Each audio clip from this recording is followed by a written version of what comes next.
सामुदायिक विकास केंद्र से उसका हम लोगों ने सहयोग प्राप्त किया था और सामग्रियाँ मिला करती थी। और उसके बाद इस तरह करता था और ये फुटबॉल ग्राउंड और इस तरह से हमारे कब्जे धीरे धीरे बहुत से बाहरी लोग आकर इस एरिया को कब्जा करने लगे और उसमें हमारा फुटबॉल ग्राउंड भी है। हम यहाँ से चले गए थे गोविंद को रहने के लिए, वहाँ मिल गया था। जाने के बाद जो है यहाँ के लोगों ने इतना एग्रेसिव होकर के काम नहीं किया, बाहरी लोगों ने कब्जा करके थोड़ा सा जगह बचा था। बाद में जो है यहाँ पर एक मंदिर की स्थापना करके किसी तरह बनाया गया थोड़ा सा जगह अपना बैठने के लिए अपना है जो कहने का हमसे बनता है। उसके बाद जो है और उसके बाद की कारण उसी में एक शिक्षा विभाग करके इसकी स्थापना पटना से एक सज्जन आए और उन्होंने कहा कि जो सिर्फ हमारे बच्चे लोग या जो युवा पीढ़ी है उनके अंदर में शिक्षा के प्रति जागरूकता और उसमें उनको प्रोत्साहन करना, यह इसका मुख्य उद्देश्य है। मैं NIT जमशेदपुर से 1994 में मैकेनिकल इंजीनियरिंग से पास किया हूँ। मैं 10 साल यूनिलीवर में मैनेजर था चेन्नई में और 15 साल मैं विदेशों में काम किया हूँ। As a NRI status hold करता था। पिछले साल मैं VRS दे के वापस अपने घर आया हूँ और सोचा कि इन लोगों का जो भी अच्छा कार्यक्रम होता है वो देखें। तो इन लोगों ने मुझे बताया कि नया हम लोग एक प्रोग्राम शुरू कर रहे हैं जो स्पेशली छात्रों के लिए है। वहाँ पे छात्रों को हम लोग को मोटिवेट करना है कि वो अपने बुलंदी को हासिल कैसे करें। तो यहाँ पे मैं बस 2-3 बातें कहना चाहूँगा कि जो भी छात्र आगे बढ़ना चाहते हैं तो एक तो है कि मेरा नंबर ले लें और कभी भी काउंसलिंग की ज़रूरत हो तो हम प्राइवेट में भी उन लोगों को काउंसलिंग देंगे और समझाएंगे कि क्या बनना है, क्यों बनना है, क्यों करना है। और अभी ये पहला प्रयास है, बहुत ही अच्छा। इससे छात्रों का प्रोत्साहन बढ़ता है और जैसा टीचर ने बताया कि वो सपोर्ट करेंगे तो बहुत ही अच्छी बात है। लोगों ने भी पहले भी हम क्या था कि फ्री ट्रेनिंग और ये सब का चीज़ भी हम लोग पहले से काम कर ही रहे हैं। तो अगर आप चाहें तो यहाँ पे रेगुलर विजिट करें तो जरूर आपको मिलेगा। धन्यवाद। उसके बाद मुझे थोड़ा सा अच्छा लगने लगा आर्चरी।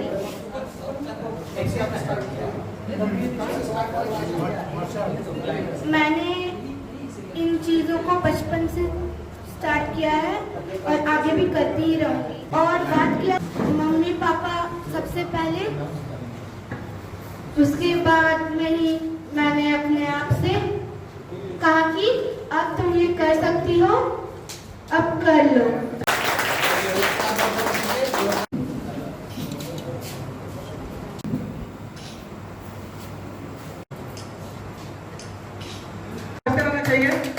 हमारे लिए स्पेशल कैफेटेरिया भी है। जब मैं 10 में गया सर बोला तो मुझे तुम 10 अप्लाई नहीं कर रहा हूँ, कोशिश करने वाली कभी हार नहीं होती। कभी कोई किसी से कमजोर नहीं होता, सब अपने से 40 लगे सब आगे बढ़ता और सभी किसी को सोच के एक दूसरे को कदम से कमजोर है न, सब एक से ज़्यादा है और सब भरोसा रखिएगा, कोशिश करते रहिए, सब आगे बढ़ेगा। जिंदगी में आप जो भी करें आप पूरे निष्ठा से मन लगा के उस काम को करें ताकि आप उसमें आगे चलकर सफलता पाएं। और मेरा नाम पीयूष प्रसाद है। मैंने अपनी 10वीं की पढ़ाई नरवेराम हंसराज इंग्लिश स्कूल बिष्टपुर से की है। मेरी माता का नाम शारदा देवी और मेरे पिता का नाम प्रमोद प्रसाद है। मैं ये आप सबको कहना चाहूँगा कि आप जितना भी पढ़े आप जब भले 7 घंटा पढ़े, 8 घंटा पढ़े, यानी कि या आप 5 ही घंटा पढ़े, पर आप जो भी पढ़ रहे हैं उसे आप मन लगा के पूरे दिमाग से आप होश और आवाज़ में पूरे आप जो भी चीज़ कर रहे हैं उसे करें, क्योंकि जो आप करते हैं तो वही आपके आगे चलकर वो आपके जैसे ये टेस्ट या जो भी आप कर रहे हैं उसमें दिखलाता है। तो मैं यही कहना चाहूँगा आप सभी से कि आप जो भी कर रहे हो उसे दिल से करें। कितना नंबर आया पीयूष बताओ?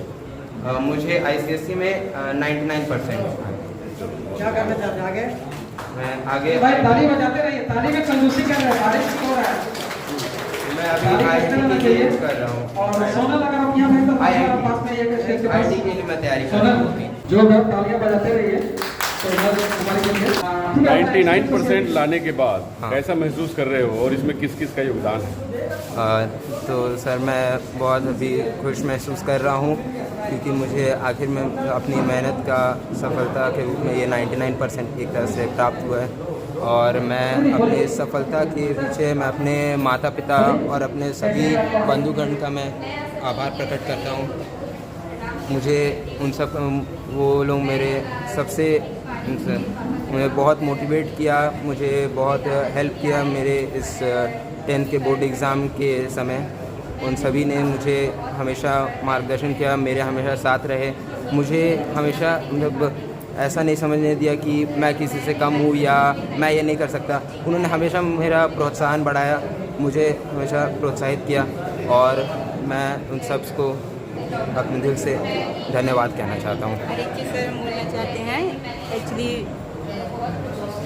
शुरुआत से जैसे लोग अलग अलग जगह ट्यूशन ये वो इधर उधर, इसे कहीं भी हमने अब तक बचपन से ट्यूशन नहीं, जो LKG UKG में किया बस। उसके बाद से जो भी अब तक अपने सेल्फ स्टडी पे मतलब ये 99% लाया है। तो इस बात के लिए मुझे बहुत प्राउड है कि ना कोई पीयूष कह रहा है कि मैं इंजीनियर बनूंगा, आप क्या चाहती हैं कि क्या करें? नहीं सर, ये हमने इसके ऊपर छोड़ा है, इसे जो इच्छा है, और इसे उतना भी नहीं, ये हमसे भी थोड़ा सा राय सलाह लिया कि हमको क्या करना चाहिए। तो हम अपनी इच्छा से जैसा बताएं कि नहीं IIT की तैयारी जैसा मार्क्स है तो ये कर सकता है, और IIT क्रैक कर भी सकता है, इतना आशा रखते हैं हम लोग। हम लोग को विश्वास है ये कर लेगा, बस हम लोग थोड़ा सा साथ दे रहे हैं। हाँ, आगे पीयूष आप इंजीनियरिंग के बाद क्या आप देश की सेवा में IAS भी बनना चाहोगे और कुछ करना चाहोगे? मैं अपने देश की सेवा के लिए मैं मीन्स यहाँ के टेक्नोलॉजी सेक्टर को मैं आगे बढ़ाने की पूरी प्रयास करूँगा। जैसे चंद्रयान भी गया ऊपर, चंद्रयान क्या कहोगे आप? मैं सोच रहा हूँ कि मैं IT सेक्टर में जाके देश को कुछ अपना योगदान दूँ, ताकि हमारे देश और आगे बढ़े, देश और आगे बढ़े, और मैं उसके योगदान उसका एक भागीदार बन सकूँ, उसके इतने उन्नति का अपने देश का। और मैं यही कहना चाहूँगा कि मेरा भारत देश महान है, वो बहुत।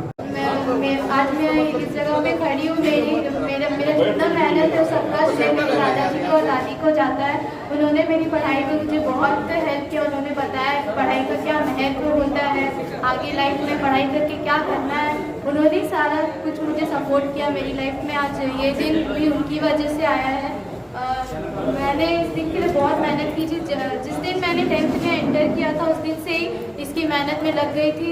एग्ज़ाम के टाइम तो मैंने थोड़ा अपने स्टडी आवर्स को बढ़ा दिया था। उससे पहले मैं 3-4 घंटे से पढ़ती थी रेगुलर, बट एग्ज़ाम के टाइम में मैं 6-7 घंटे ऐसे अपने प्रैक्टिस करती थी, क्योंकि एक दिन से तो कुछ हो नहीं सकता। एक दिन आप मेहनत करके कुछ नहीं कर सकते, करना है तो आपको साल भर पूरी मेहनत करनी होगी। क्या पोजीशन हासिल की हो बताओ? मैं सिटी टॉपर हूँ। अपने स्टेट में मेरा 3rd रैंक था, और स्टेट में 6th रैंक था, एंड डिस्ट्रिक्ट में मेरा 3rd रैंक था। बहुत अच्छा। नमस्कार फ्रेंड्स, राजा दक्ष जो हमारे भारत के इतिहास की बुनियाद, क्यों? क्योंकि सत्य सनातन जिस भगवान शिव की हम कहते हैं, राजा दक्ष उनके ससुर के रिश्ते में आते हैं। राजा दक्ष भगवान चंद्रमा के रिश्ते में भी आते हैं, क्योंकि राजा दक्ष रोहिणी के पिता, जो इस दुनिया की सबसे खूबसूरत लड़की और जिसकी विवाह चंद्रमा से होती है। और चंद्रमा की खूबसूरती रोहिणी के कारण है। तो आज राजा दक्ष का वो समाज जो कि भगवान शिव को दान किया, सती, चाहे वो अनमने तरीके से ही क्यों न हो, लेकिन सती को दान किया तो राजा दक्ष ने। और फिर वो सती की कहानी आप सब जानते हैं कि भगवान शिव को तांडव करना पड़ा और फिर राजा दक्ष को माफ करना पड़ा और पूरी दुनिया में भगवान विष्णु, शिव और राजा दक्ष एक साथ एक प्लेटफॉर्म पे आ गए। क्यों? क्योंकि राजा दक्ष भगवान ब्रह्मा के मानस पुत्र हैं। तो मानस पुत्र भगवान ब्रह्मा के राजा दक्ष, जिनकी कहानी शुरुआत होती है झारखंड प्रजापति कुम्हार महासंघ से। क्यों? क्योंकि ये उन्हीं के वंशज हैं। आज जिन लोग दिखाई दे रहे हैं, आज वो मुकुट नहीं है, वो वैभव नहीं है, लेकिन वंशज तो उन्हीं के हैं। और आज उसी वंशज की बात होगी, क्योंकि इन लोगों ने भी अपने नेक्स्ट जनरेशन को बेहतर करने की ठान ली है और कमर कस ली है। तो सबसे पहले मैं आपका नाम जानना चाहूँगा, क्या है? तेतर प्रजापति। तेतर प्रजापति जी। तेतर प्रजापति जी, बताइए कि आज जो इतने वैभवशाली इतिहास के आप लोग धनी हैं और आज जो आपने काम करना शुरू किया है, जो नए जनरेशन के लिए शुरू किया है, प्रतिभा सम्मान समारोह पहली बार हो रही है, इसमें क्या कहेंगे हमारे सभी दर्शकों से?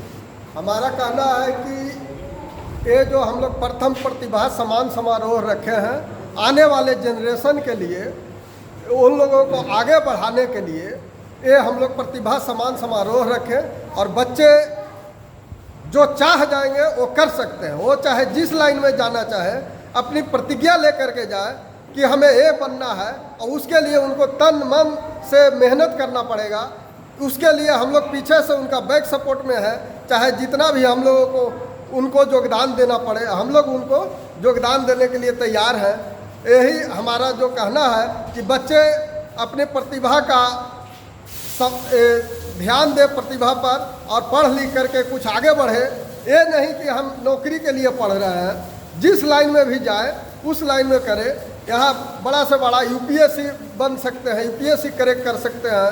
अगर उन लोग चाह जाएंगे तो कुछ भी कर सकते हैं, लेकिन उनको चाहिए सही काउंसलिंग, सही दिशा निर्देश मिल जाएगा तो कुछ भी कर सकते हैं। इसलिए हमारा बच्चों से गुजारिश है कि आप लोग तन मन से मेहनत कीजिए और जिस मंजिल को आप चाहिएगा वो मंजिल आप प्राप्त कर सकते हैं। बहुत बहुत धन्यवाद।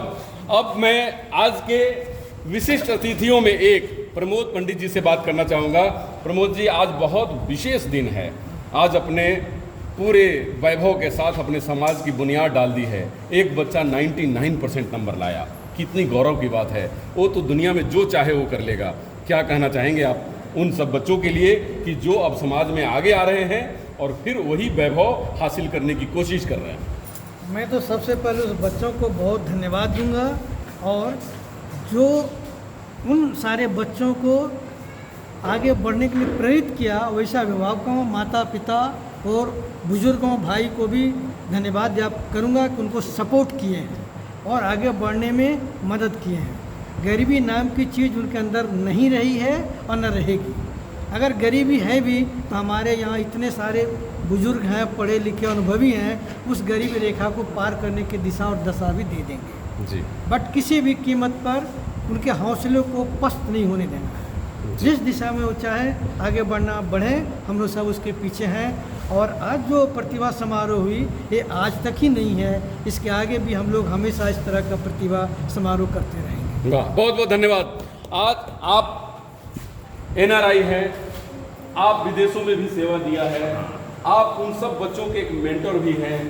आप उन सब बच्चों के लिए आज वादा भी आपने किया है और ये वादा राउंड रिकॉर्ड है। आपने ये कहा, आज मैंने एक बच्चे का नंबर आपको दिया जो दिव्यांग है। मैंने कहा कि अपने पापा से कहना कि इनका नंबर ले ले, क्योंकि ये उनको मदद करेंगे। वो लड़के में बड़ी जज्बात थी।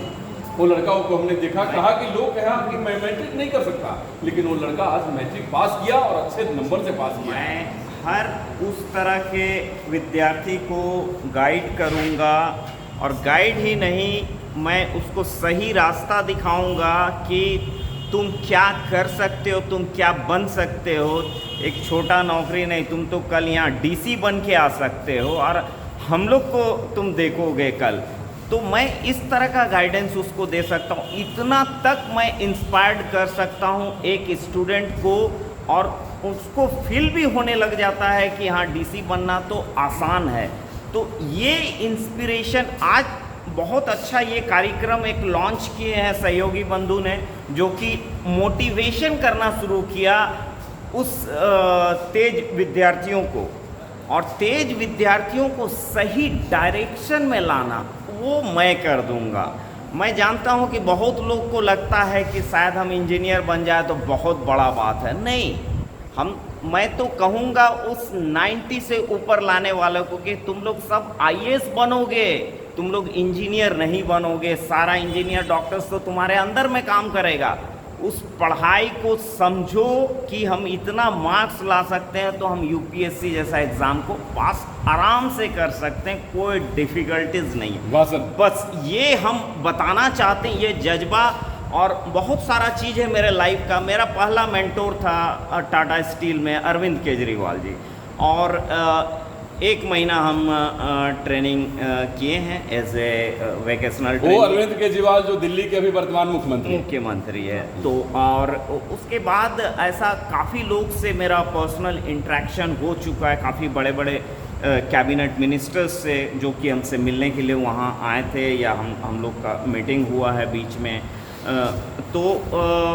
मैं यही कहना चाहता हूँ कि शायद मैं कुछ मुकाम को हासिल नहीं कर पाया, वक्त रहते मुझे गाइड नहीं किया गया, और मैं उस स्टूडेंट्स को वक्त रहते गाइड करके उसको ऐसा जगह पहुँचाऊँगा कि कल को कुम्हार समाज बोलेगा नहीं कि हम लोग पीछे हैं। आज हमारे समाज से 100 आईएएस है, वो दिन दूर नहीं। मुझे लगता है बहुत टफ नहीं है, ये बहुत इजी है, और लोग मतलब देखेंगे वो दिन कि अरे क्या हो गया है, आजकल सब आईएएस निकाल रहा है, कोई बात ही नहीं कर रहा है इंजीनियर डॉक्टर का।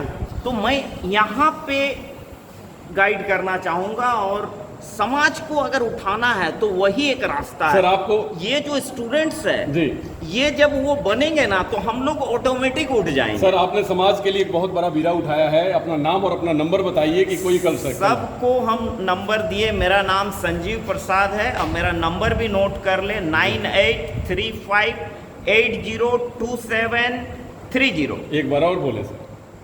9835802730। बहुत बहुत धन्यवाद सर। बहुत बच्चे कांटेक्ट करेंगे जिनके लिए आप मेंटर बनेंगे। आप जो सपना देख रहे हैं भारतवर्ष का, वो सब बच्चे पूरा करेंगे। मैडम आप इनकी अर्धांगिनी हैं, आप इनकी पत्नी हैं, और आपने बड़ा सहयोग इनको किया होगा इनको इन जैसे बनने में। तो एक बहुत बड़ी आपने, तो क्या खासियत इनमें है, ज़रा एक खासियत बताइए, बाकी हम अपने दोस्तों से और बात करें ज़रा। बहुत अपने काम के प्रति बहुत ऑनेस्ट है, और मैं बहुत खुश नसीब हूँ कि इनके जैसा मुझे हस्बैंड मिला है। और मैं देखती हूँ कि जैसा कि ये अपने कार्य के प्रति बहुत ही लगनशील रहते हैं, जो काम करना चाहते हैं इसके प्रति काफ़ी मेहनत और अपना योगदान देते हैं। आप इनको हमेशा बधाई देती रहेंगी। हाँ, मैं इसके लिए हमेशा इन्हें बधाई देती हूँ, अप्रिशिएट करती हूँ, और उत्साहित भी करते रहती हूँ इनके कार्यों को। कि पूरा नाम अपना बताएं। हाँ, ये अपना पूरा काम नाम अपना बताएं। मेरा नाम ममता आर्या है जी। ममता आर्या जी, आप बड़ा प्राउड इनकी वाइफ हैं, तो ये हम लोगों के लिए भी प्राइड है, हमारे लिए भी गौरव है। अब मैं बहुत खुशी महसूस कर रही हूँ कि इन्होंने हमारे समाज के सामने इस तरह का बीड़ा उठाया है, जिसको ये पूरा करना चाहते हैं, और मुझे विश्वास है ये जरूर इस कार्य में सफल। बिल्कुल, इन्होंने आज तक जो भी ठाना है वो जरूर किया है, और ये भी करेंगे। ये हमारे समाज के गौरव कहे जाएंगे। अब मैं हमारे शहर के ही एक ऐसे समाज सेवक जो अपने समाज से जुड़े हुए लोग हैं, समाज के उत्थान में पार्टिसिपेट कर रहे हैं, मैं उनसे बात करना चाहता हूं। आज के कार्यक्रम के बारे में क्या कहेंगे आप, क्योंकि आप बहुत तकनीकी तरीके से उनसे अध्ययन कर रहे थे। अपना नाम बताने के साथ आज के कार्यक्रम के बारे में बताइए। धन्यवाद। मेरा नाम प्रवीण कुमार पंडित है, मैं आदितपुर से रहने वाला हूँ, टैक्स कंसल्टेंट हूँ, और ये पहली बार ऐसा प्रोग्राम चालू किया गया है। बहुत ही अच्छा लगा ये सुन करके। इससे हमारे बच्चों को प्रोत्साहन मिलेगा। और इसी तत्वाद में जैसे सर ने बताया कि मेंटर का प्रोग्राम मेंटर का काम करेंगे। तो इसी से हम लोगों ने भी एक बीड़ा उठाया है एम्प्लॉयमेंट के लिए। हम लोगों ने एक जस्ट कलर्स कंसल्टेंसी के नाम से एक बीड़ा चलाया है। जितने भी बेरोजगार युवा हैं उनको हमारे यहाँ पर रजिस्टर करिए, हम उनको रोज़गार देने की पूरी अपने तन से कोशिश करूँगा और निःशुल्क। सबसे बड़ी बात है अपना नाम और नंबर बताइए। जी, मेरा नाम प्रवीण कुमार पंडित है। मेरा फ़ोन नंबर है 8987570570। फिर से बताइए जी, 8987570570। जी, बहुत बहुत धन्यवाद। देखिए, मैंने कहा शुरू में ही मैंने कहा था कि राजा दक्ष के वंशजों के बीच आज हम खड़े हैं और उन्होंने अपने बातों से साबित कर दिया। सब लोगों ने, जो उनके वंशज हैं, सभी लोगों ने एक से एक बात कही और एक से एक बात बताया कि हम वो सब कर सकते हैं और कर दिखाते हैं। कैसा लगा आज का कार्यक्रम? बहुत अच्छा लगा सर। मैं तो उत्साहित था कि इस तरह मैं करूं और बढ़िया से बढ़िया कैसे करूं, ये मेरा मुझे जज्बा है। मैं समाज के लिए और सबसे बड़ी चीज़ है कि मैं वैसे गरीब बच्चों को मैं मदद भी कर रहा हूँ पढ़ाने में, जो इंजीनियरिंग कर रहे हैं, डॉक्टर कर रहे हैं, और मैं चाहता हूँ कि और 10-20 बच्चे आएँ जो अब उनको और मदद की दरकार हो तो मैं रात दिन एक करके उनको मदद करने के लिए तैयार हूँ। जी जी, बहुत बहुत धन्यवाद। देखिए, आज मैं वही बात फिर से दोहराता हूँ कि ये राजा दक्ष के वंशज है और ये दुनिया को, मानवता को देना जानते हैं, लेना नहीं जानते हैं। इन्होंने समाज को गढ़ना शुरू किया है और समाज को गढ़ते गढ़ते आज समाज इस हाशिए पे आ गया कि आज इनको अपने ही समाज की मदद करने की आवश्यकता आ पड़ी है। तो सरकार को भी सजग होने की ज़रूरत है कि जिन्होंने हमें गढ़ा है उनको कौन गढ़ेगा। इसीलिए यहाँ पर जितनी सहयोग की जाए, हम सब एक दूसरे को तो सहयोगी है ही, लेकिन सरकार और समाज भी जागरूक हो, क्योंकि वो संस्कृति सभ्यता को हम सहयोग दे रहे हैं कि जो सनातन है, सत्य है, सुंदर है, और इसी सभ्यता का नाम है जिसका नाम झारखंड प्रजापति कुम्हार महासंघ, जो राजा दक्ष के वंशज हैं। तो सैल्यूट है उन सबों का कि जो हमारे संस्कृति को भी संभाल रहे हैं और हमारे पूर्वजों के द्वारा जो संस्कार निर्धारित किए गए उन बच्चों में ट्रांसफर कर रहे हैं और उन्हें डॉक्टर, इंजीनियर और सब बनाने के लिए पूरा कमर कस लिया है कि अब समाज रुकेगा नहीं, समाज उस टॉप पोजीशन में पहुंचेगा जिसके लिए हम जाने जाते हैं, दक्ष के वंशज। नमस्कार, डॉक्टर अनु शर्मा के साथ।